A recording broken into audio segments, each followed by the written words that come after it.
जो हमारी मुहिम चल रही थी उसी को हम आगे चलाते हैं। कल मैंने उड़ीसा एसएसबी लेक्चरशिप का पेपर डिस्कस किया, ऐप पे किया था, बहुत अच्छा लगा, बहुत अच्छा स्टूडेंट ने परफॉर्म किया। सो बाकी आप लोग खुद बताएंगे कि कैसा रहा, how was the notes, whether जो ये सब्सक्रिप्शन है, what about the videos, the notes, कैसा लगा आप लोगों को। I am looking forward for you to write something about this. It gives me pleasure, right. ये अच्छा लगता है, इतनी मेहनत करने के बाद आप लोगों का पेपर अच्छा गया देख के बहुत अच्छा लगता है, राइट। सो बाकी सक्सेस पाना obviously that is one of the important thing, but जरूरी नहीं है कि बट कोशिश is more important, that's what I से, राइट। तो सक्सेस पाना is important but not the most important, right. Paper अच्छा था, सभी ने अच्छी तरह से किया, बहुत बेसिक क्वेश्चन पूछे थे। एक question I would like to discuss, जो I was looking at the paper और मुझे वो लगा कि वो बताना चाहिए, राइट। तो एक छोटा सा डिस्कशन है, I mean like in the initial part. So ये गलती मत करना, ये बहुत बेसिक है, बहुत ही बेसिक है ये question. So what was the situation, okay just let me check out कि क्या हो गया है मेरे नोटपैड में। I think it should be working fine. No,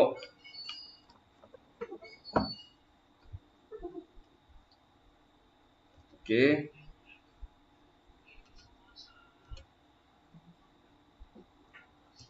just give me a second, yes it is now there. So एक question था कल उड़ीसा पेपर में और ये बहुत कॉमन सेंस वाला क्वेश्चन था। So B X Y was given as 0.05, right, and B Y X was given as something 1.5, ठीक है, ऐसा कुछ दे रखा था। और इसको अगर हमें हमें आर की वैल्यू निकालनी थी, और आर की वैल्यू में यहाँ पे let's find it out first, एक बार मैं निकाल लेता हूँ इसको। So this will be B X Y into B Y X and this will be 0.5 plus हो जाएगा ये 0.5 इंटू 1.5, ऐसा कुछ था। So I actually don't recall the exact number, but जो मुझे बताना है मैं आपको वो बता देता हूँ। तो यस इट वॉज 0.75, 0.75 इसका स्क्वायर रूट किया तो this was the answer coming out to be 0.866। Now the trick ये था कि इस क्वेश्चन के ऑप्शन में बी सी, एक में था 0.866 और एक में था plus 0.866। Now this requires a basic common knowledge about the regression and the correlation coefficient.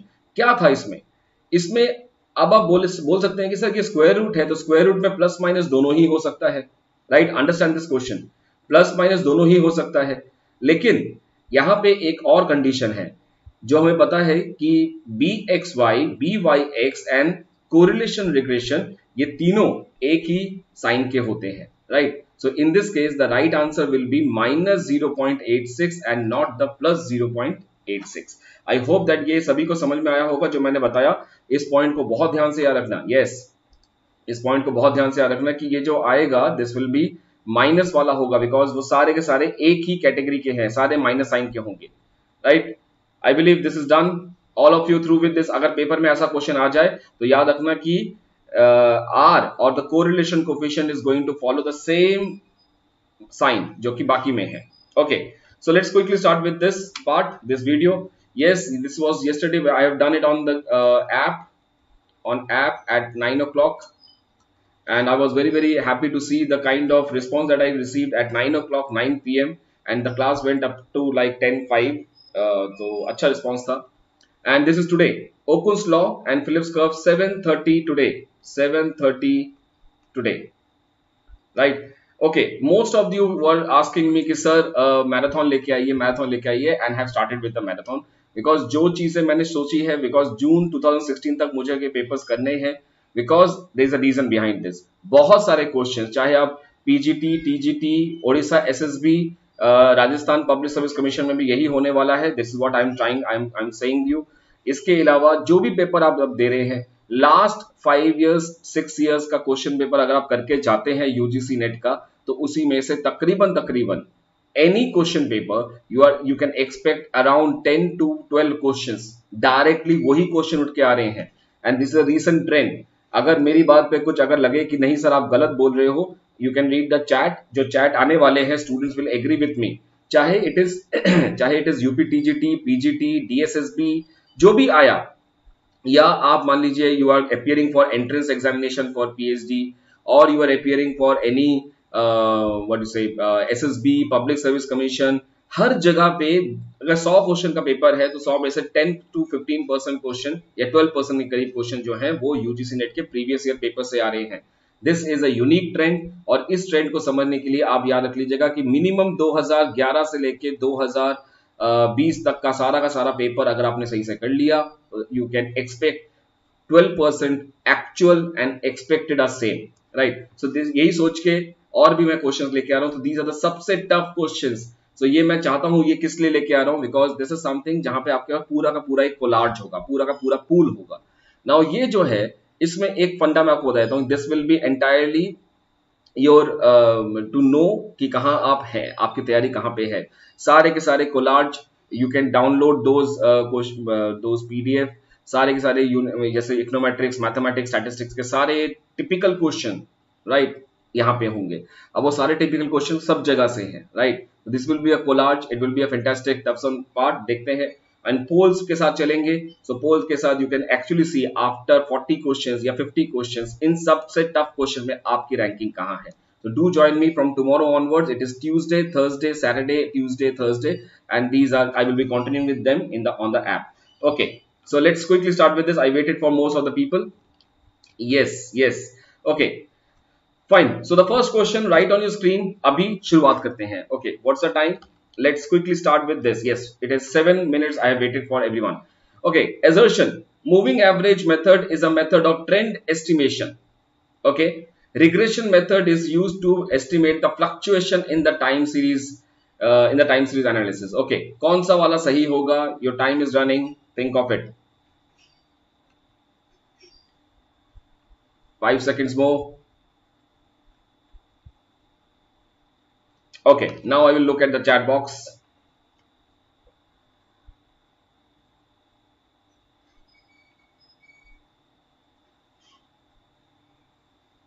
Yes, UGC notes. Yes, it is a paid subscription, Anchal. Yes, most of you have given the answers. It is CB. It is coming out. Okay, the right answer will be in this case. What do you think? Moving average. Think of it. Moving average is a method of trend analysis. This is right. Absolutely right. Regression methods are not used to find out the fluctuation in the time series. We go for this regression के लिए, fluctuations के लिए we don't go for time series, seasonal trend निकालने के लिए या moving average हो गया या फ्री हैंड कर्व्स हो गए, we go for them, right. So fluctuation निकालने के लिए whether there is a deviations और not, regression is not used, so this is wrong. So A is right. Moving average 2 years, 3 years moving average, 5 years moving average, we do go for them. इसी के basis पे we can go ahead with the Box Jenkins and the Delphi method आगे जाके. So this is the C part, that is true, A is true and R is false. Okay, the next part. Friedman treats money as a luxury good. Friedman का demand quantity theory of money we all know. So Friedman treats money as a luxurious good and it serves as a medium of exchange. So assertion, reason. Time starts now. It's 30 seconds time. Friedman treats money as a luxury good and it serves as a medium of exchange. Think of it. Question थोड़ा सा अलग type का है.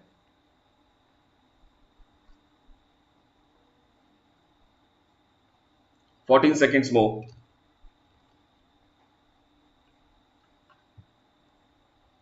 Friedman treats money as a luxury good. It serves as a medium of exchange. Look, money anywhere is served as a medium of exchange, and Friedman comes in the inclusion. Yes, in Friedman's case, जो quantity theory of money है, restatement, money is a medium of exchange. Definitely, money definitely a medium of exchange है.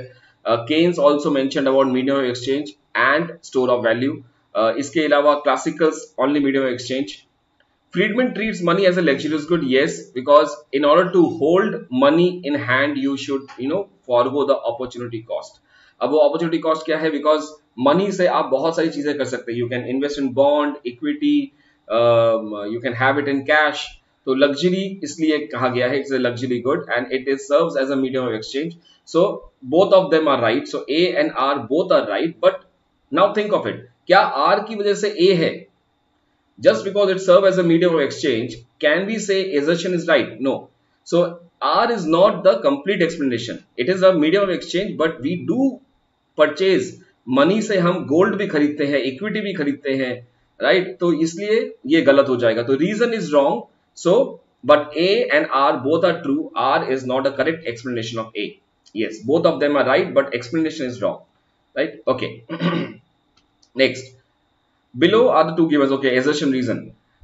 Stagflation can develop due to market imperfection, right? Stagflation can develop due to market imperfection. Wage flexibility can cause stagflation. सोच के देखना, हम लोग stagflation में है, that is we are looking for कि किस तरह से फिलिप्स कर्व फेल्ड हुआ था। Look at, remember that chain, जो चेन मैंने आपको पहले भी बताया है, उस चेन के बारे में सोचिए। Stagflation can develop due to market imperfections. Think of it.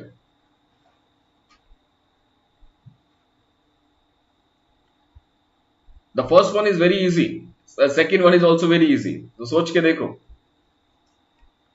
It should not be very difficult. What's the answer? Anyone? Okay. आज आज कुछ आंसर्स आने में टाइम लग रहा है, मुझे लग रहा है। Okay, yes, stagflation can be due to the market imperfection, right? क्यों होता है ये? This is right, absolutely right. Stagflation can develop due to market imperfection because of the supply side shocks, right? ये चीज हमने कंसीडर नहीं किया था, केन्स ने कंसीडर नहीं किया था कि सप्लाई साइड शॉक्स हो सकते हैं, और सप्लाई शॉक्स की वजह से what happened, there was a cost push inflation, और उस कॉस्ट पुश इन्फ्लेशन की वजह से what happened, the stagflation arises, right? तो सप्लाई साइड जब ये प्रॉब्लम हुआ, जब ओपेक हुआ एंड तेल के दाम, ऑयल के दाम बढ़ गए, उसकी वजह से क्या हुआ, मार्केट इम्परफेक्शन कैसे आया यहाँ पे? It is because cost push inflation हुआ, एंड उसकी बाद उसके वजह से क्या हुआ, तो demand and supply of labour, अगर आप क्लासिकल्स की बात सोचें तो वहां पे उन्होंने कहा था demand and supply of labour will be governed by the ways flexibility, right? So this was the part. और वेज फ्लेक्सिबिलिटी क्यों हो रहा था? Because bar bar the workers were changing, तो वेज प्राइस स्पाइरल यहाँ पे है, द वेज प्राइस स्पाइरल हो रहा है यहाँ पे, right? And because of this wage price spiral the flexibility was happening, cost और ज्यादा बढ़ रहा था। जब डिमांड कम हो गया, डिमांड रिस्पॉन्ड करना कम कर दिया, उसके बाद ये हो गया stagflation. So wage flexibility can cause stagflation, right? Now think of the reason and assertion. Can reason be the explanation for assumption? Stagflation can develop due to market imperfection. Market imperfection में अगर हम बात करते हैं, so we have the wage rigidity here because we are talking about Keynes, right? So market imperfection, wage rigidity. It is because of wage rigidity the stagflation was rising. The real part. Wage flexibility can cause stagflation. Classicals में भी wage stagflation होता है. Classicals में भी कोई exception नहीं है. Classical में भी stagflation हो सकता है. So this is right, but wage flexibility and wage rigidity, so this is the two contradictory point यहाँ पे, इसीलिए this will be B. R is not a correct explanation of A. ऊपर वाले में rigidity है, नीचे वाले में flexibility है, so R cannot be the right option of this. Yes, next, let's move to the next part. It is B. Okay, the principle of progressive taxation is generally accepted state policy. Right? सोचना इस question को थोड़ा सा। Progressive taxation does not affect the distribution of income and wealth. So we have the Hindi version also. प्रगतिशील कराधान का सिद्धांत सामान्यतः स्वीकारी राज्य नीति है। प्रगतिशील कराधान आय और संपत्ति के वितरण को प्रभावित नहीं करता है। थिंक ऑफ द क्वेश्चन, ध्यान से पढ़ना। इसका मतलब है, पहले वाले का मतलब है कि प्रोग्रेसिव टैक्सेशन जो है वो जनरली एक्सेप्टेड स्टेट पॉलिसी है हर जगह पे, राइट? और progressive taxation does not affect the distribution of the income and the wealth. Think of it. I will ask for the answers. Yes, this is right, because हर जगह पे ये माना जाता है कि प्रोग्रेसिव टैक्सेशन से आपका basically government will earn more. Progressive taxation it is basically depending upon the ability to pay, उस पर ये काम कर जाता है। Progressive taxation does not affect the distribution of the wealth and income. This is completely wrong because ये inequality को कम करता है. So it leads to the redistribution of the income and wealth. Look, in any state, चाहे आपका developed state हो, चाहे वो underdeveloped state हो, चाहे वो developing country हो, हर जगह पे state government का एक ही मानना है कि progressive taxation होना चाहिए. बिकॉज गवर्नमेंट कहां से पैसा लेके आएगी, राइट? तो this is generally accepted principle. Let it be America, let it be India, let it be Sudan, let it be Nigeria, हर जगह पे यही पॉलिसी है. So I will go with A is true, R is false, so C should be the right answer here. Yes, I think C. Yes. Next, labor becomes ready to work overtime. कब होता है? जब labor becomes ready to work overtime. सोचो थोड़ा सा. Labor become ready to work overtime जब उसका substitution effect is greater than income effect और income effect is greater than substitution effect.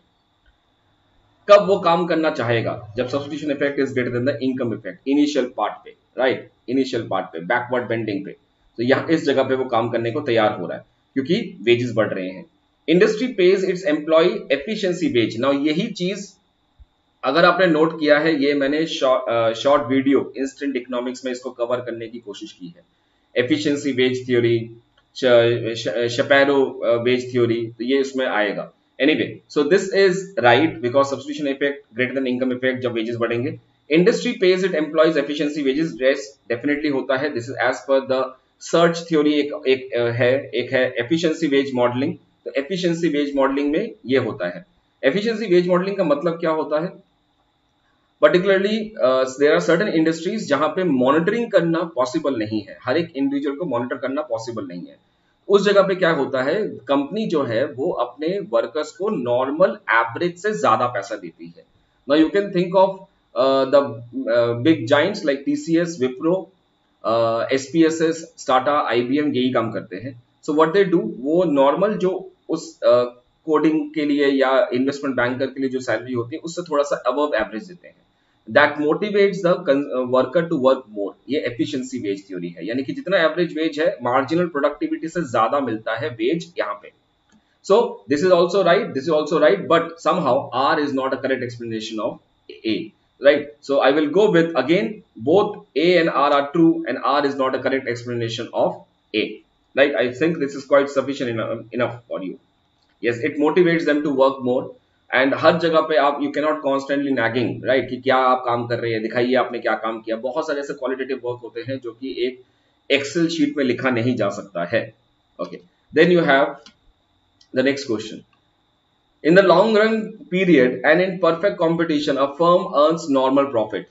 In long run period and in perfect competition a firm earns normal profit, right? There are no transportation cost in the system. Now think of it. Long run में perfect competition में एक firm जो है वो normal profit कमा सकता है. This is right. Okay, normal profit कमा सकता है. नॉर्मल प्रॉफिट का मतलब क्या है? It is earning the zero economic profit, जहां पे TR is equal to TC है. There are no transportation cost in the system, right? So I think it is quite simple. दोनों के दोनों ही राइट है. बट आर जो है वो ए का ऑप्शन, ए का एक्सप्लेनेशन है, रीजन है. सोच के देखो, just because transportation cost is zero, तो क्या इकोनॉमिक प्रॉफिट जीरो हो सकता है? नहीं. ट्रांसपोर्टेशन कॉस्ट नहीं है, इसके साथ साथ सेलिंग कॉस्ट नहीं है, परफेक्ट नॉलेज है, लार्ज नंबर ऑफ बायर्स है, सेलर्स है. So not only because of one point, बल्कि बहुत सारे पॉइंट्स के लिए. So it does explain partially but complete नहीं बताएगा. तो I will go with B. Both A and R are true and R is not a correct explanation of A, right? I think all of you can understand and you can move ahead with this explanation. Next, for testing the association of attributes, which of the following test is suitable? So association of attributes, it is chi-square test. I'm not taking the answer. अगर आपको overall test check करना है, overall significance check करना है, तो ये है.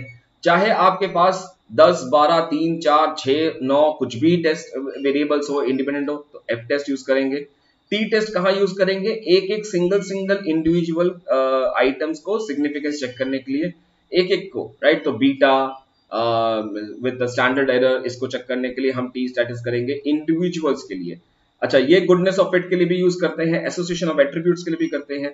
Z test normally हर चीज के लिए हम यूज करेंगे जहां पे मीन का वेरिएंस, मीन को डिफरेंस निकालना है, sample, population and all those things. So I will move ahead. The answer for this question will be काई स्क्वायर टेस्ट. ये काई जो है ना वो एक्स की तरह लग रहा है, लेकिन chi square test. Okay, next. Which of the following satisfy the time reversal test but not the factor reversal test? ये तो बचपन से पढ़ते आ रहे हैं. आई थिंक इसका आंसर सभी के पास होना चाहिए. Which of the, ये मैं आंसर ले रहा हूं आप लोगों से. The timer has started. Which of the following satisfy the time reversal test but not the factor reversal test? Think of it.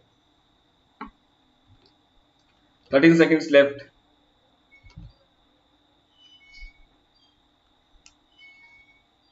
8. Is that Lasprais, Marshall, Fisher, Pasteur's? कौन सा वाला है?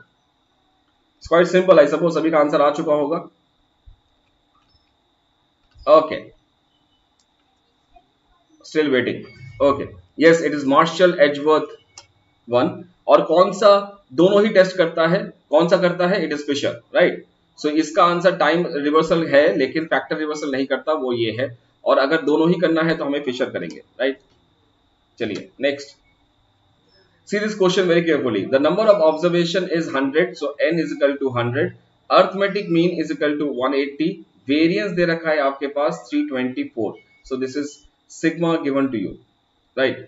Sigma square is given to you as 324. हमें क्या करना है? Coefficient of variance. So जल्दी से निकालिए आंसर, बताइए मुझे इसका.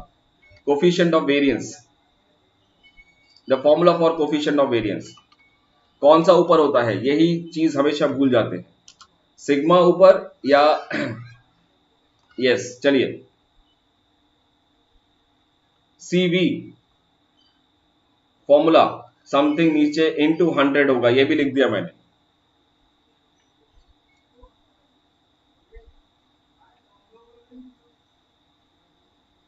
Ten second left.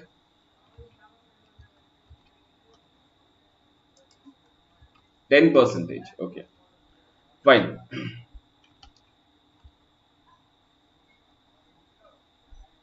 Okay, so how will we do this? इसमें कैसे करेंगे? We have the standard deviation, right? तो ये हमारे पास जो यहाँ पे होगा वो स्टैंडर्ड डेविएशन है SD अपॉन मीन. अब ये जो है this is given as 324 square variance का दे रखा है, तो हमें इतना पता है कि SD जो है दैट इज द वेरिएंस का स्क्वायर, राइट? तो इस तरह से करेंगे. दिस विल बी 324 का स्क्वायर रूट निकालना पड़ेगा. I think let's find it out. 324 divided, it is 18, it should be 18, right? So 18 upon arithmetic mean is 180 into 100 and this goes, ये एक चला गया तो this should be 10% should be the answer, right? So standard deviation. Okay, चलिए next question चलते हैं. Let's start with the next part. Okay. which is a random sampling method? Paper 1 आ रहा है यहाँ पे. Quota sampling, systematic sampling, purposive sampling, cluster sampling. Which is a random sampling method? Quota, purposive, systematic, cluster. 15 seconds more. Don't get confuse by the chat post जो आ रहा है YouTube में के चैट, उस पे आ रहा है जो चैट पे. इसका आंसर ये है, मेरा आंसर ये है. You should answer on your own capability. चलिए क्लस्टर, सभी का आंसर क्लस्टर आ रहा है. व्हाई? ओके, सो क्लस्टर सभी ने बोला है. What, why not systematic sampling? Why not systematic sampling? इसमें भी तो हम करते हैं, सिस्टम में करते हैं. We arrange in an order. It's again a random sampling. So in this case the C and D both are the right. In this case system, systematic and cluster दोनों ही राइट आंसर होंगे, right? So answer should be both C and D, and I think I have done this. Yes, the answer is C and D, right? Next, for the set of observation 0, 4, 5, 7, 100. Okay, so which of the following is the most suitable average here? So arithmetic mean, geometric mean, harmonic mean, median. थोड़ा सोच के देखना, average निकालना है. Okay, अब यहाँ पे एक चीज देखिए, the presence of 100 is called as outlier. Extreme value है ये. सो आउटलायर जब प्रेजेंट होगा तो how can we move ahead with this kind of stuff? तो यहाँ पे हमारे पास सबसे अच्छा central measure of central tendency कौन सा होगा? Arithmetic mean, average, sorry geometric mean, median या harmonic mean? 10 second left for you.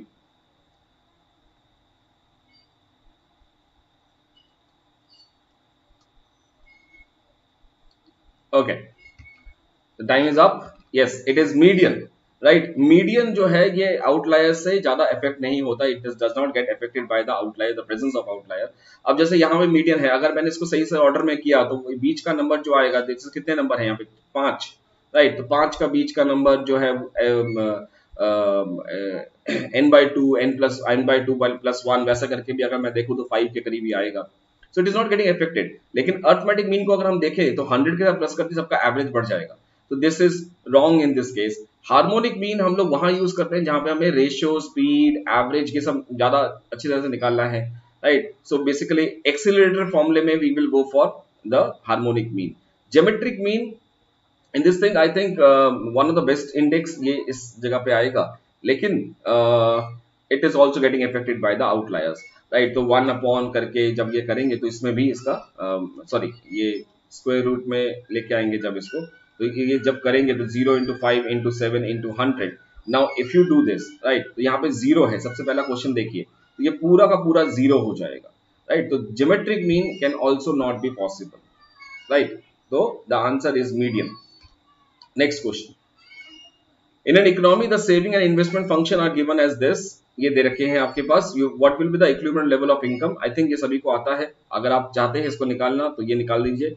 S is equal to I दे रखा है, इक्विलिब्रियम लेवल ऑफ इनकम पे AD is equal to AS या S is equal to I। So ये हो जाएगा 100 plus 0.2 Y is equal to -30 plus 0.y, ये आ गया।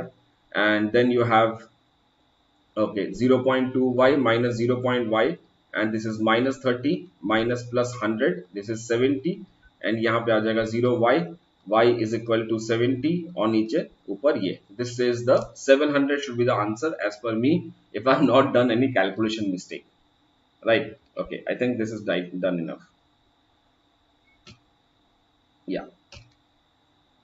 Okay, which of the following theory approaches does not treat consumption to depend upon expected income? इनमें से कौन सा थ्योरी है जो कि कंजम्पशन को it does not treat to depend upon the expected income. Expected income means whatever the income that we are expecting, right. So किस में होगा, इट इज डज नॉट है ना, does not, okay. So it is only Keynes approach. Expected income जो है life cycle में हो सकता है, फ्रीडमैन में भी हो सकता है, फ्रीडमैन में तो बहुत है, लाइफ साइकिल में he can foresee what can happen, किस तरह का रहेगा, बट वो लीनियर ही कर पाएगा। तो केन्शियन अप्रोच में ही it is not, consumption is related with the absolute and current income, right, absolute and current income. So मैं कहां से कौन सा वाला जाऊं, तो this will be the answer here, it is A, right. Okay, 14th question, consider the following statements regarding the consumption function fitted by the Simon Kuznets to US economic data. Okay, fine, देखिए उनका research more than around 70 years का research जो उन्होंने long term research पे किया था, there appeared no constant terms in the linear consumption so fitted, right? APC and MPC were not significantly different, तो right, इसका आंसर जरा बताइए कौन सा वाला होगा। I think this is quite simple. The Hindi version of this is here, you can read this.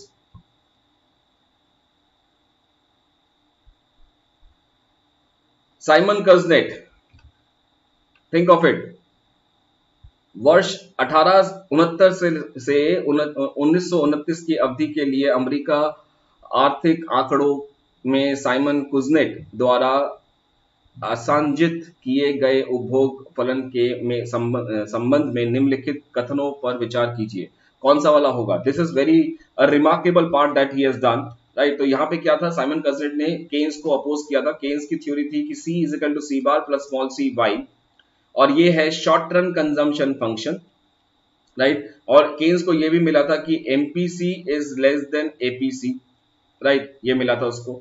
ये Keynes की बात है शॉर्ट रन में। और बाकी दुनिया भर के जितने भी हमारे इकोनॉमिस्ट हैं जिन्होंने कंजम्पशन थ्योरी पढ़ी है, let it be Duesenberry, Kuznets, Ando and Modigliani, MPS model, और it can be your Milton Friedman, random walk, Robert Hall, इन सभी ने जो इनको मिला that is something related to C is equal to C y, right. तो यहाँ पे there is no long run trend नहीं है इसमें, सॉरी इसमें कोई वर्टिकल इंटरसेप्ट नहीं है। So there is no constant, so there is no C bar, this is right, and APC is equal to MPC because अगर आप यहाँ पे देखें C is equal to CY, तो जस्ट आप इसको थोड़ा सा डिवाइड कर लीजिए with both sides with Y, what you get, this is APC APC is equal to C, and अगर आपने इसको डिफरेंशिएट किया with respect to y then also you get C. So यहाँ पे क्या हो गया, APC is equal to MPC in the long run. So both of them are right. Right, both of them are right. दोनों कथन ही सही नहीं है, दोनों कथन सही है. B option should be the right one. Okay, 15th question. Which among the following is not characteristic of a stagflation? Stagflation में क्या होता है? सबसे पहले high inflation, high unemployment, right, यही होगा बिकॉज फिलिप्स कर्व का तोड़ा गया था इसको, तो इन्फ्लेशन भी बढ़ेगा, अनएम्प्लॉयमेंट भी बढ़ेगा, लो ग्रोथ रहेगा, ग्रोथ स्टैटिक रहेगी, राइट. तो it is the high employment that is not the characteristic of the stagflation, right. Okay, चलिए आगे चलते हैं. पिक इट अप लिटिल, थोड़ा सा और ज्यादा जल्दी करेंगे इसको. In the trade cycle theory of J.R. Hicks, so Hicks की थ्योरी याद आ गई, एक बार जरा फिगर बना लेते हैं ऐसे, and this will move from here to here then to here to here, right, इस तरह चलेगा. Okay, so in the trade cycle of theory the long run equilibrium growth is determined by technology, population, autonomous investment, both A and B or and above. अच्छा, कौन सा वाला होगा? Long run economic growth किससे decide होता है? यहाँ पे हिक्स है. हिक्स ने क्या किया था, जिसको समझ नहीं आया तो ये एक है ए लाइन, ये है आपकी लोअर लिमिट, ये है I line, and this is the full limit, full employment.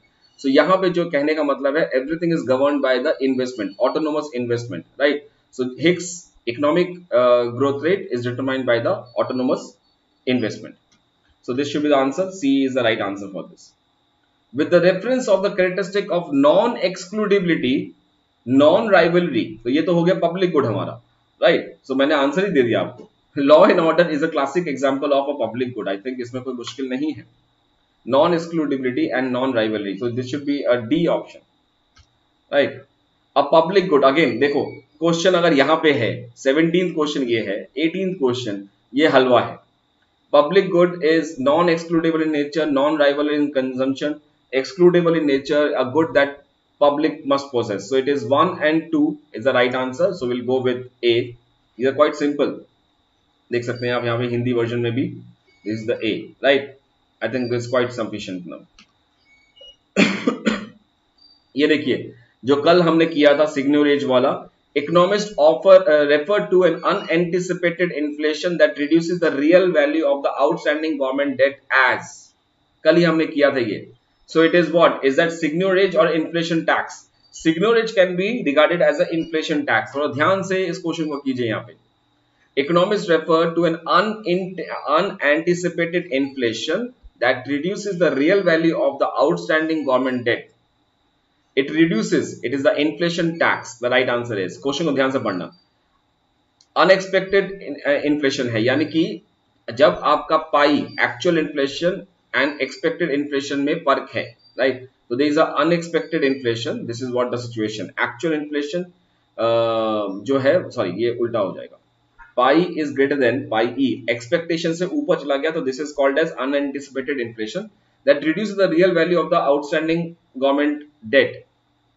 It reduces the value because inflation बढ़ गया है, तो debt कैसे है? M by P, P will increase, right? So this is the inflation tax. D.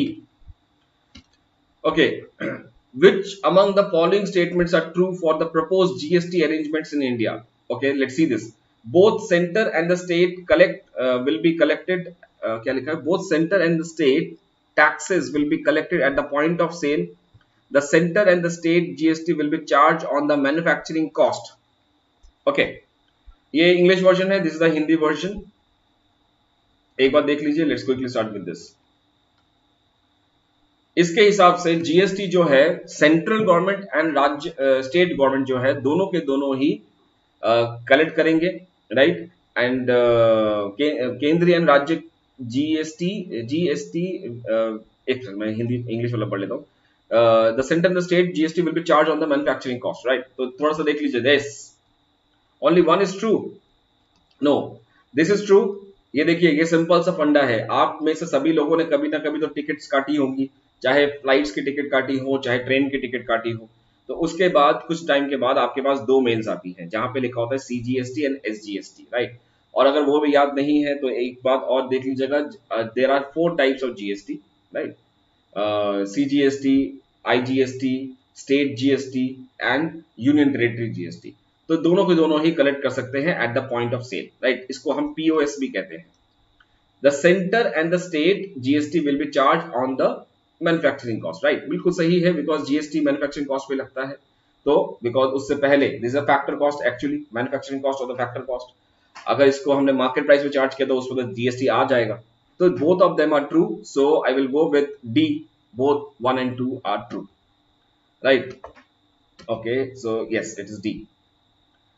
Consider the following concepts: Leontief paradox and Linder hypothesis. Linder overlapping demand, we have done this part, right? So Leontief paradox, which among the following can be treated as an exceptional to the conclusion of Heckscher-Ohlin theory? Answer from the codes.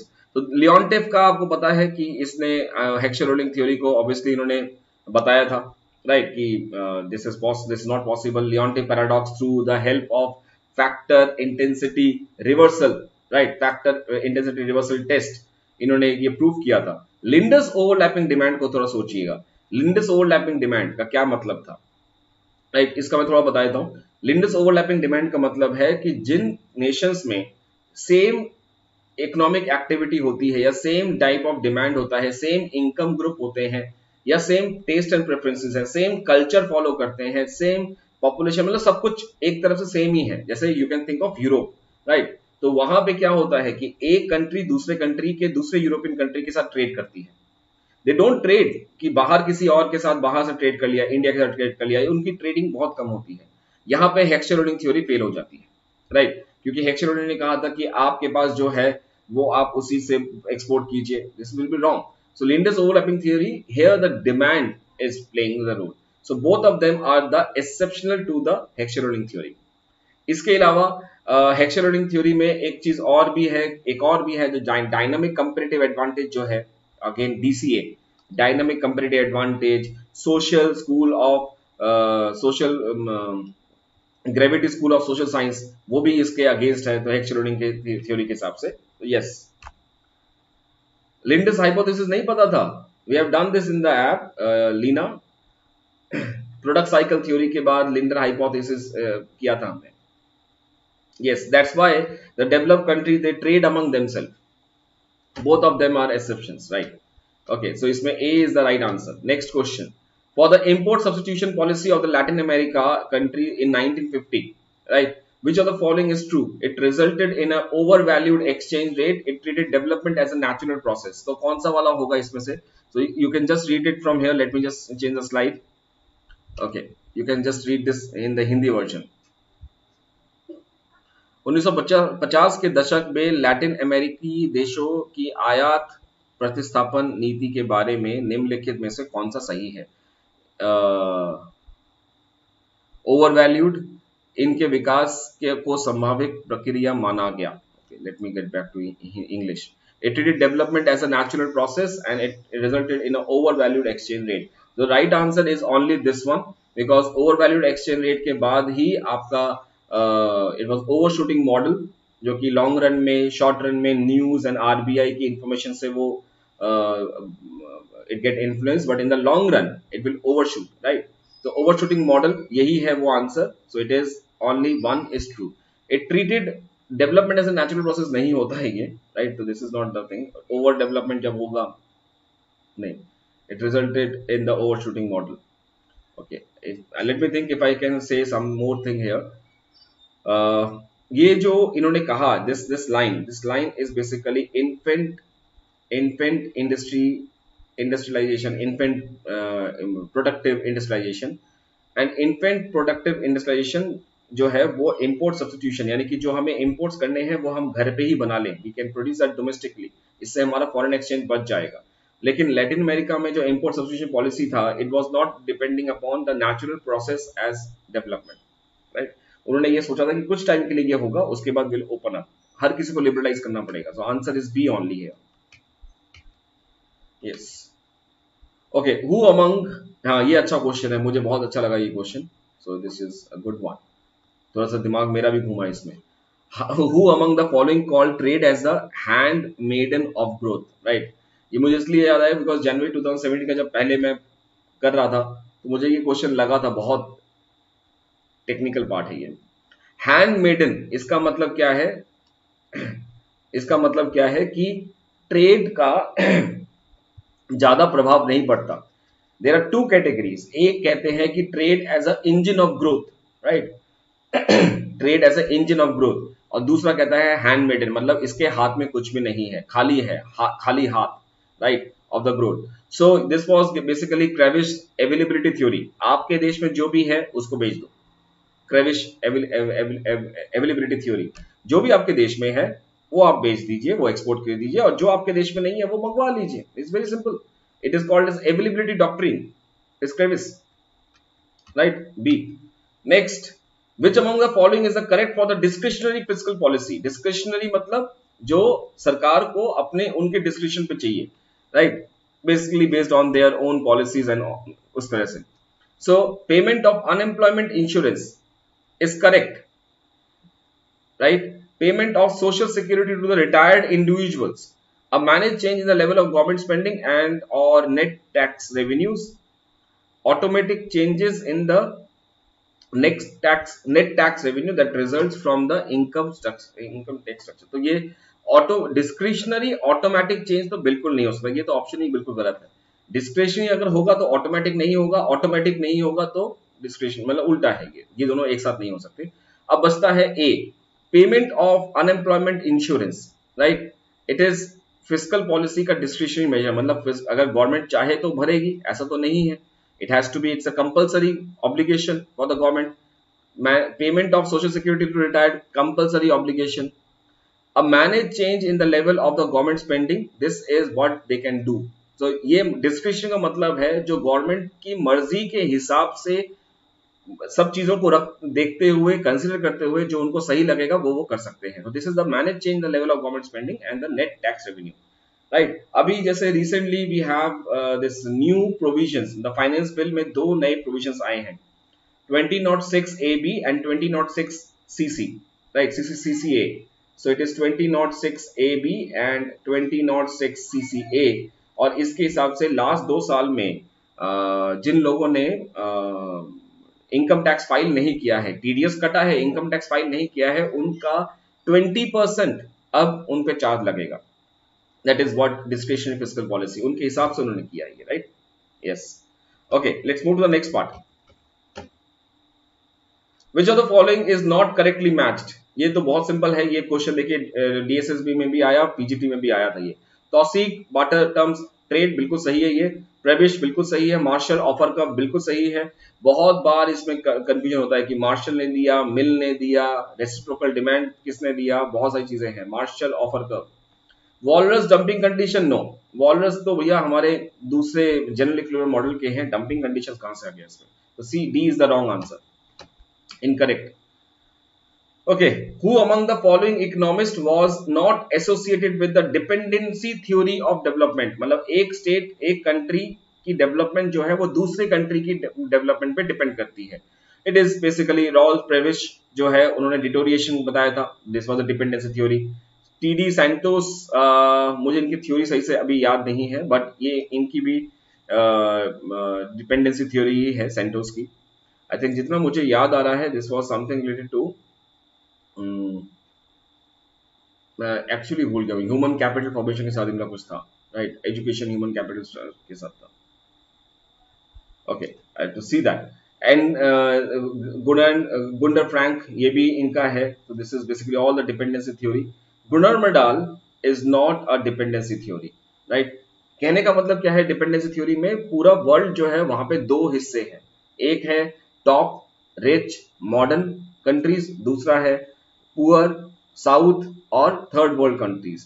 तो third world countries जो है वो depend, उनकी growth depend करती है the top countries पे। तो ये है कॉन्सेप्ट इसका, it is Gunnar Myrdal. Levinstein in his critical minimum effort thesis treated population as a factor, that is what? So Levinstein के thesis में दो चीजें थी, एक थी शॉक, एक था स्टिमुलेंट। तो शॉक जो है, जो शॉक है that is population, population is called as income depressing factor, और जो इन्वेस्टमेंट है उसको हम स्टिमुलेंट बोलते हैं, that is the income generating factor. So यहाँ पे पॉपुलेशन पूछा हुआ है, it is income depressing, depress करता है, इनकम को नीचे खींचता है, right. Okay okay fine, next. Okay, the Harrod Domar growth equation G is equal to S upon B। Now B का मतलब क्या है यहाँ पे, राइट, और S का मतलब क्या है, तो let's find it out. It is G saving ratio है ये, it is S upon Y, नीचे क्या है B, it is capital output ratio, right, capital output ratio. अब यहाँ पे ध्यान से देखना, the value of the capital country stock नहीं, change in the capital stock and none of the above. So basically this is delta y upon y, right? और अगर आप इसको दोबारा से सही से करेंगे तो you will get S is equal to I. So it is the incremental capital output ratio, that is delta K upon delta Y, and it is also called as K by Y. So दोनों ही option यहाँ पे बिल्कुल सही बैठेंगे, और ऊपर भी it is delta S upon delta Y, because Harrod-Domar equation जो है that is a long run trend. long run में APS is equal to MPS, average is equal to marginal, so because APC is equal to MPC, so it is incremental capital output ratio. B is the answer. Next, oh my god, इतना पढ़ना पड़ेगा। Central problem in the theory of economic development is to understand the process by which a community which was previously saving, एक second, central problem, okay, is to understand the process, main problem है ये, ठीक है, तीन problem हमारे पास है, is to understand the process by which a community which was previously saving for 4 to 5% or less of its national income convert itself into an economy where voluntarily saving is running. अच्छा, अपने आप automatically they are doing it. Who among the following economists is attributed this view? Okay, अच्छा खासा ये है, and this is something that I think it is Arthur Lewis. I am one of the criticizer of Lewis. Yes, it is one of the, I'm one of the criticizer of Lewis, so इसलिए ये answer is the Lewis, right?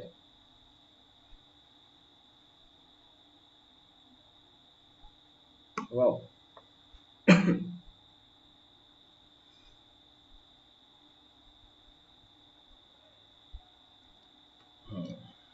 Okay, is a Hindi version, pause करके आप एक बार देख सकते हैं यहाँ पे।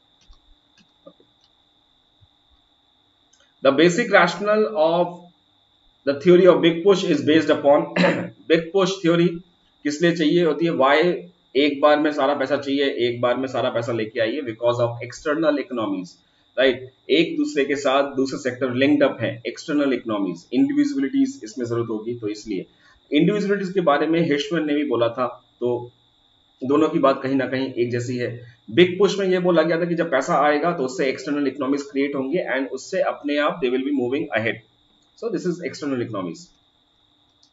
एक्सटर्नल इकोनॉमिक्स की वजह से क्या होता है, कॉस्ट कम हो जाता है एंड बेनिफिट ज्यादा होता है। Okay, classical dichotomy, this is Don Patinkin, refers to which of the following. So classical dichotomy, homogeneity dichotomy, so इसकी वजह से इसका मतलब क्या था, क्लासिकल डाइकोटोमी का मतलब दोहरापन, राइट, तो एक तरफ मनी जो है वो रियल वैल्यूज को इफेक्ट करता है लेकिन प्राइस को नहीं करता है, राइट, और दूसरी तरफ मनी जो है वो, डिमांड फॉर गुड जो है वो किसी और से डिटरमाइन होती है। सो क्लासिकल में क्या बोला गया था, demand and supply of goods जो है वो डिपेंड करती है उसके प्राइस पे, राइट, तो पहला पॉइंट। और दूसरी बार में ये माइक्रो इकोनॉमिक्स का जो प्राइस है ये डिटरमाइन होता है मैक्रो इकोनॉमिक्स के मनी से, तो अगर मनी सप्लाई हमने बढ़ा दिया तो माइक्रो का प्राइस बढ़ जाएगा, और जब माइक्रो का प्राइस बढ़ गया तो P1 P2 दोनों प्राइस सेम बढ़ गया, तो इसमें कोई फर्क नहीं पड़ेगा। This is what the classical dichotomy is, जो कि डॉन बेटिंकन ने बाद में क्रिटिसाइज किया था। Influence of the money is not on the real value like the employment output but on the price level, right, this is the answer.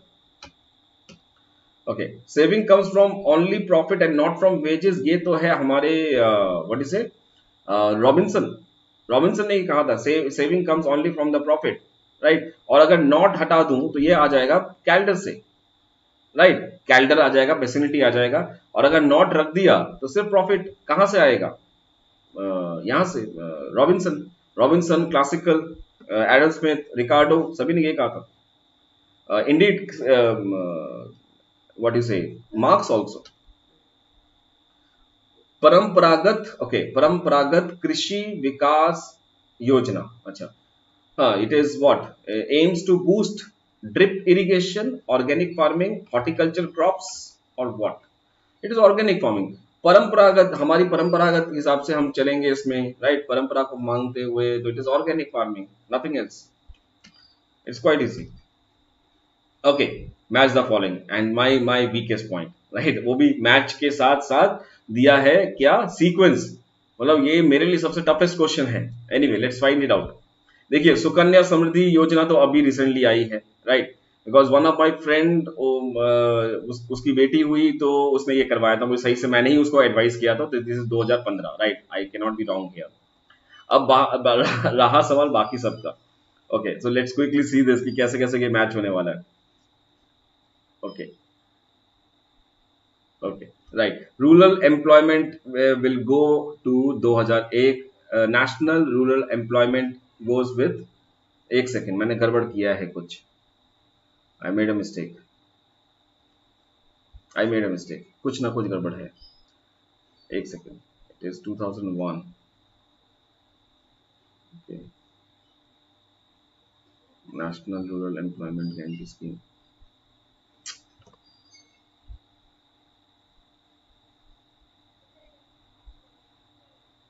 Something is missing here, आप लोग help कीजिए please. हाँ, की point तो वो है, वो उसको मैंने कर लिया, तो ये चला गया 2015 पे, ठीक है, सो दिस इज B4, मैं देखो अब आप नॉर्मल तरीके से कर रहा हूं, तो this should be C, right, is that C, national rural employment programme, it is as per this, it goes in, देखिए, फूड फॉर वर्क जो मुझे याद है, जितना याद है, this should B, actually the problem was, मैं आपको बताता हूँ क्या प्रॉब्लम था। Food for work and national rural employment, ये पहले संपूर्ण रोजगार, रोजगार के साथ भी ये था, सो ये फूड फॉर वर्क जो था 1994 में भी था, if you see the government side, food for work वहां पे भी था, बाद में फूड फॉर वर्क को मर्ज कर दिया गया था फॉर मनरेगा में, राइट, तो यहाँ पे कुछ प्रॉब्लम लग रहा है मुझे, I think I will be going with C, let's see क्या होगा, गलत होगा कि सही होगा, आप लोगों का क्या कहना है। फूड फॉर वर्क 2001, एक बार आप चेक कीजिएगा, it was there in 1994 also, तो it is C, okay, I was right, मैं एक ही पॉइंट से मैच कर गया इसके साथ।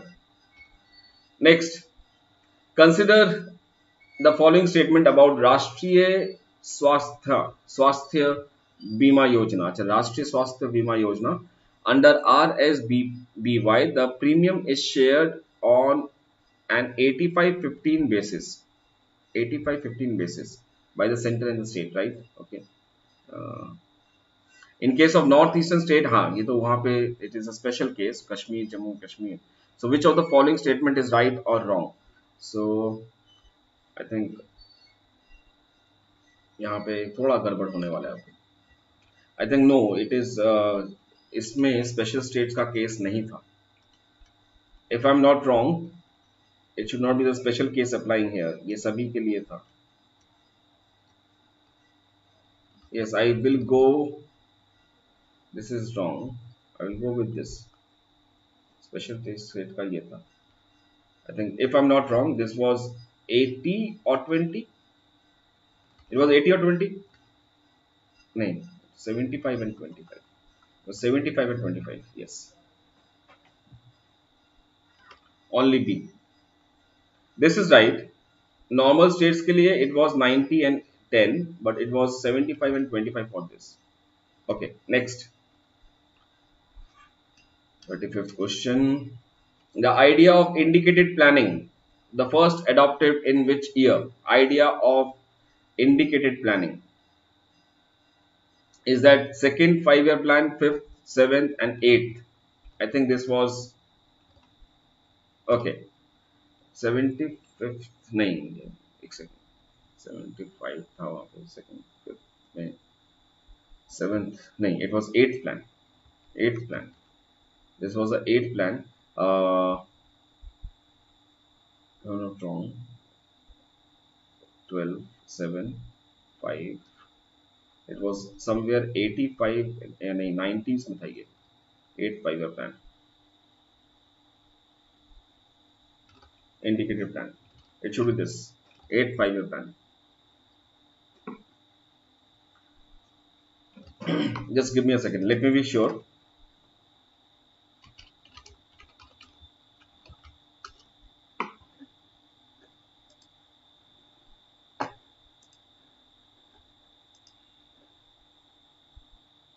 It's 92 to 97. It was 92 to 97. Yes, that's what I was saying. Because 91 ticket. Indicative and imperative planning. Yes. Okay. The year is 92 to 97. Okay. So this was a time, and आई के गुजराल साहब इस side पे थे. Okay, PV Narasimha Rao. Indicative planning basically means कि कैसे government rectify करेगी जितने भी इनपरफेक्शंस है. तो it was linked with current account convertibility, it was linked with the rupee convertibility, it was linked with the labor policies, MNCs का आना, यहाँ पे जितने भी तरह की इनपरफेक्शंस थी उनको साथ करना. तो इसके साथ एक और वर्ड है that is called as imperative planning, right? So there is something called as imperative planning, indicative and imperative planning. तो इसको भी एक बार देख लीजिएगा. imperative planning basically वही है, that is how पूरा का पूरा द सिस्टम, जो एंटायर सिस्टम है, मार्केट को हटा के, कैपिटल्स को हटा के, how can you come up with the command society, how can you make that in the socialist economy. Indicative का मतलब है कि मार्केट में इनएफिशिएंसी को हटाना. इंपेरेटिव का मतलब है मार्केट को हटा के सोशलिज्म एंड बेसिकली कमांड पे लेके आना, राइट? तो जहां पे स्टेट का डायरेक्ट कंट्रोल होगा. This is what it means. Okay, no it was, हाँ, okay, the answer was right. तो इंडिकेटिव प्लानिंग का मतलब बताया आपको. मुझे I was confuse with 1990s के साथ. ये कौन सा वाला था वो थोड़ा सा था. Anyway, the demand function Q is equal to 20 upon P where symbols have their usual meaning at which prices elasticity would be. ठीक है. ओके, सो क्या करना है इसमें? Elasticity of demand would be eight which price, इनमें से कौन से प्राइस पे इलास्टिसिटी होगा? करिए. It's a interesting question. हाँ, इंपरेटिव उसका उल्टा है, ऑपोजिट है. करिए इस क्वेश्चन को. ये क्वेश्चन बहुत बार स्टूडेंट ने मुझसे पूछा है.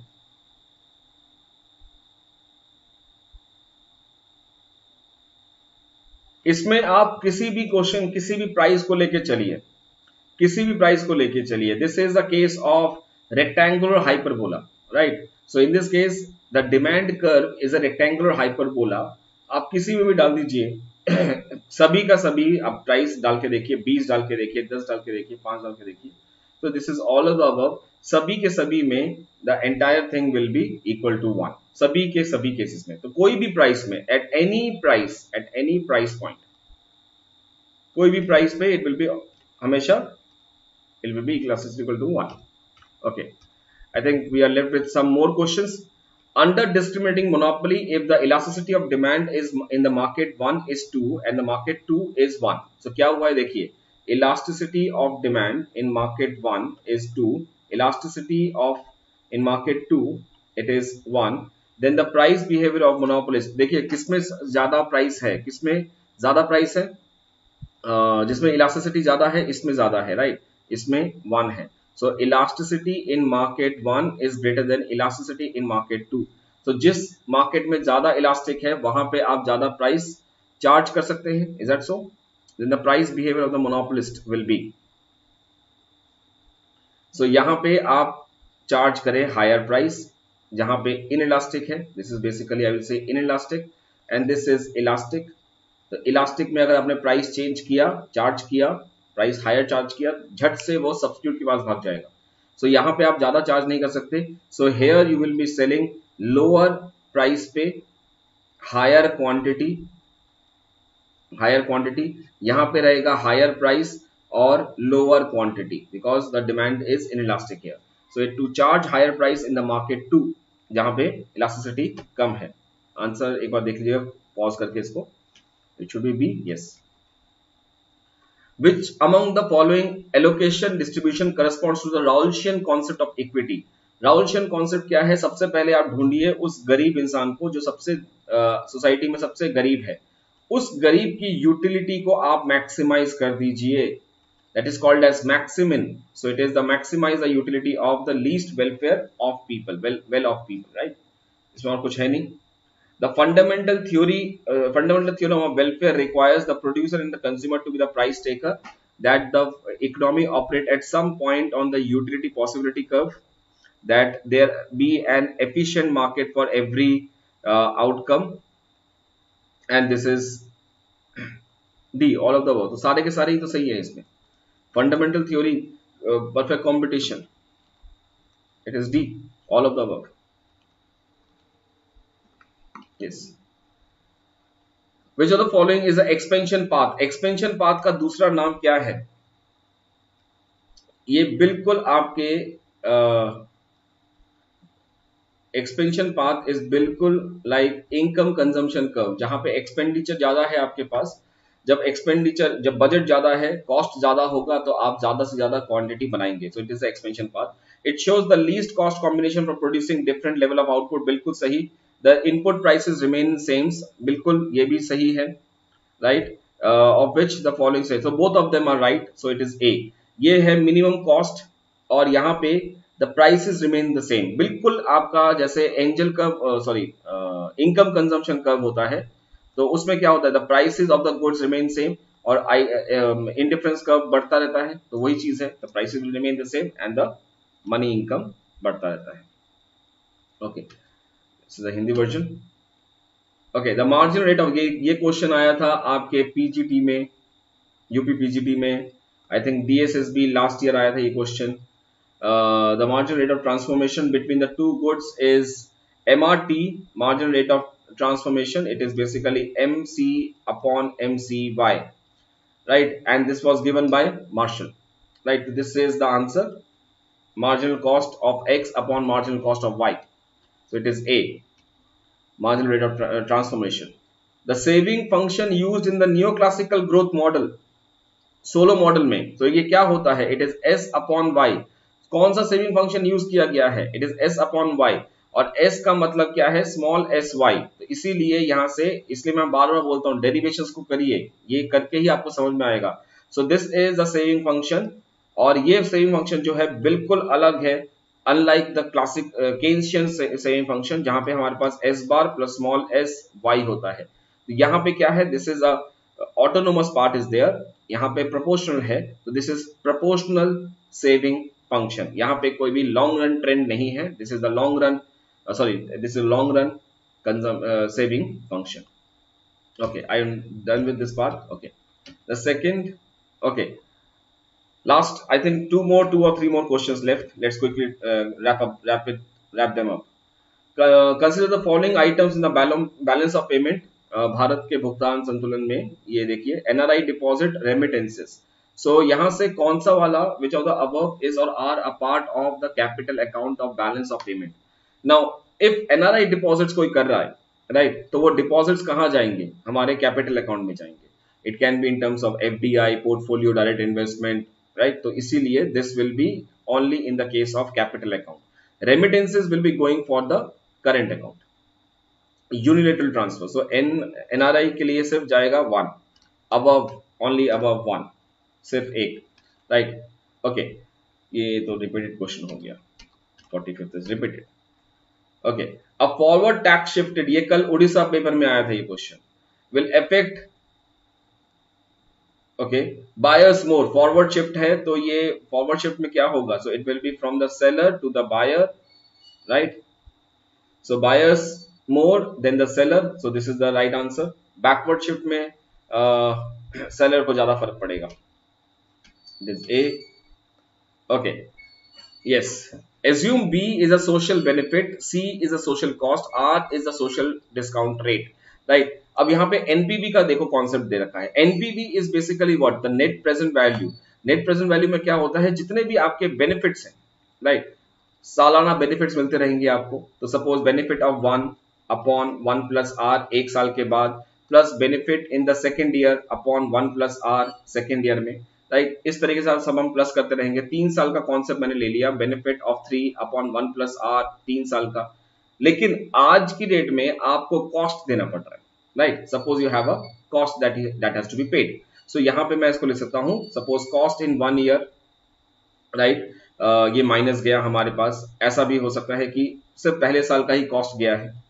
अगर हर साल कॉस्ट जा रहा है तो आपको यहाँ पे माइनस करना पड़ेगा, cost in second year upon 1 plus R, इस तरह से चलेगा।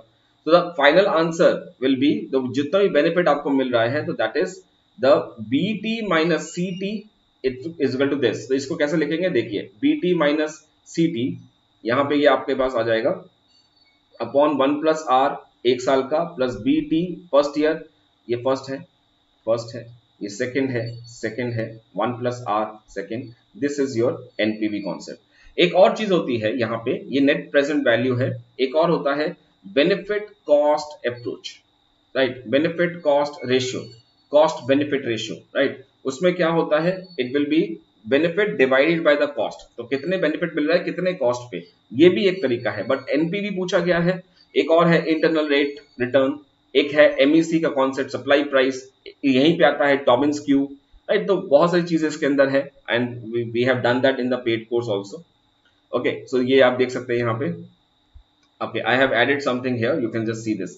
एक एक करके हमने निकाला। The net present value criteria is the principal government, जो भी ये आप देख सकते हैं यहाँ से। Just read this part, first year के लिए ये, सेकंड ईयर के लिए ये, ऐसा करके जहां भी इसका पूरा समेशन होगा इसको, that is why it is summation here. Okay, area between -3 sigma and +3 sigma, so this is not very difficult, I think आराम से हो जाना चाहिए। so ये है मीन, राइट। ये है mean -3 sigma, mean +3 sigma, mean +2 sigma, 2 sigma, 1 sigma. So सबसे पहले क्या होगा, सबसे 3 सिग्मा के बीच में है 99.73, 2 सिग्मा के बीच में है 95, और 1 सिग्मा के बीच में है 68.6, right. Okay, it is 0 point, not ये, it is 0 0। Okay, so it should be 99.73। This is what the answer is. आप देख सकते हैं यहाँ पे, ये अच्छा डायग्राम बना रखा है यहाँ पे, आप can see this. Okay, so done. Okay, just remember this date, 26 September we have paper 1 mock challenge, and Sunday 3rd we have this part, and then 2nd October you have the economics ka paper 2 mock date, right। तो आप लोगों के लिए mock 1 mock 2 दोनों एक साथ हो जाएंगे।